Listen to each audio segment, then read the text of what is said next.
Hola. Hoy vamos a meternos con el Dow Jones 30, viendo cómo lo interpretaba una fuente específica, el canal Jesús Navarrete, más o menos por el 11 de agosto de 2025. Hola. Sí, es interesante porque su análisis mostraba una tensión muy marcada, ¿no? Justo, eso es lo que llama la atención. Por un lado, pintaban un panorama macro, bueno, bastante gris. Hablaban de estanflación, desconfianza en las cifras oficiales, Sí, mucho pesimismo macroeconómico de fondo. pero al mismo tiempo, el foco diario estaba puesto en lo técnico. Gráficos, indicadores, predicciones casi al minuto. Exacto. El día a día era otra cosa. Entonces, lo que queremos explorar hoy es cómo esta perspectiva intentaba, digamos, navegar esa incertidumbre usando herramientas que parecen, bueno, contradictorias. ¿Arrancamos? Dale, perfecto.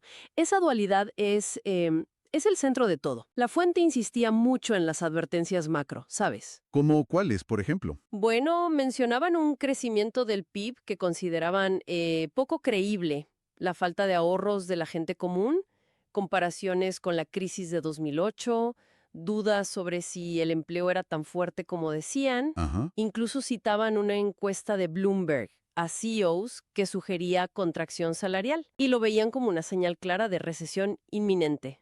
Y creo que usaban ejemplos muy del día a día para ilustrar eso, ¿no? Para que no fueran tan abstracto. Tal cual. Mencionaban anécdotas personales, como un supuesto aumento del 228% en el costo de la compra desde 2022. O lo caro que sale arreglar un auto, ¿viste? Cambiar bujías, un alternador. Uf. Y comparaban eso con los ahorros promedio que decían eran bajísimos. Argumentaban que esa realidad, bueno, chocaba de frente con cualquier dato oficial demasiado optimista. Entendido. Ese es el telón de fondo, digamos, bastante oscuro que veían.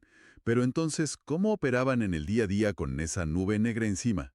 Y ahí es donde entra todo el arsenal técnico. Usaban mucho el análisis de velas japonesas, mencionaban patrones como la vela lápida. Que sugiere un techo, ¿verdad? Una posible bajada. Exacto, eso mismo.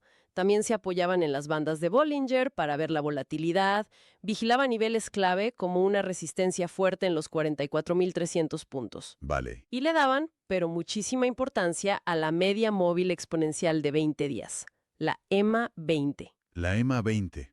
¿Qué significaba para ellos esa línea específicamente? Era como su termómetro rápido. Si el índice cerraba por debajo, lo tomaban como una señal de debilidad muy, muy seria, a corto plazo. Entiendo. Y es aquí donde metían su herramienta propia, una cosa algorítmica. Ah, el calculador de Milton. Suena curioso. ¿Qué era eso y qué tan fiable decían que era?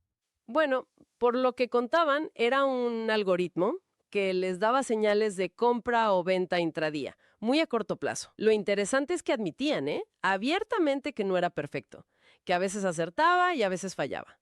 O sea, no era una bola de cristal. Para nada. Parecía más una ayuda para decidir rápido en medio del lío diario, ¿no?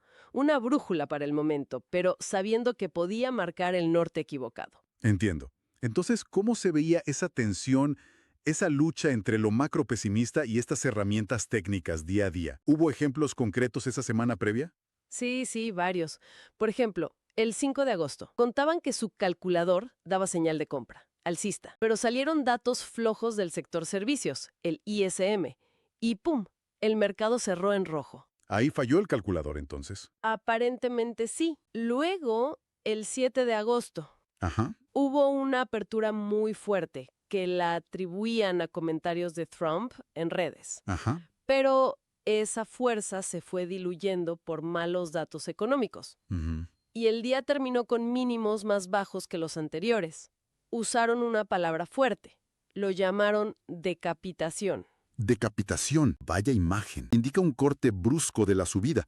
¿Y el 8 de agosto qué pasó? El 8, bueno, esperaban una pequeña recuperación. La llamaban autocorrección, pero limitada. Y más o menos fue así. Rebotó un poco, pero no logró cerrar por encima de esa EMA 20 tan importante. Así que para ellos, eso reforzaba la debilidad de fondo. Hacían una comparación interesante con Bitcoin ese día. ¿Ah, sí?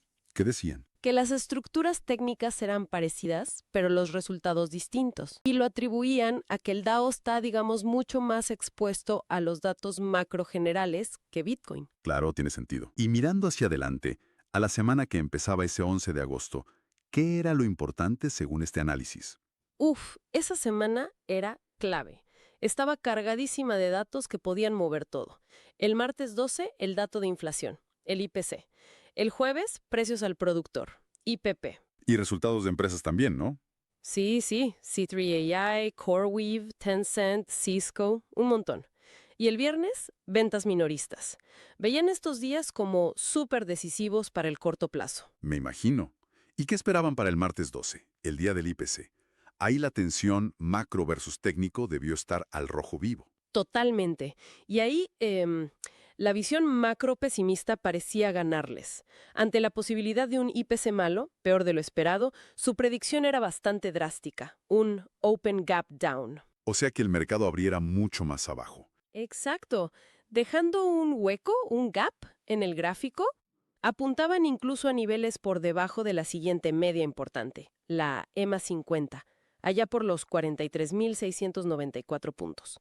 Recordaban un gap parecido que había ocurrido antes. ¿Y el famoso calculador qué señal daba para ese día tan clave? Eso es lo curioso. El algoritmo, al parecer, mostraba un riesgo casi 50 y 50. Un 51% alcista, 49% bajista. Casi nada. Mitad y mitad, básicamente. Pero la interpretación humana, la del analista, era muy escéptica. Decían algo como, yo no veo nada en mi vida cotidiana que justifique optimismo. Desconfiaban de que pudiera salir un dato bueno. ¡Qué interesante!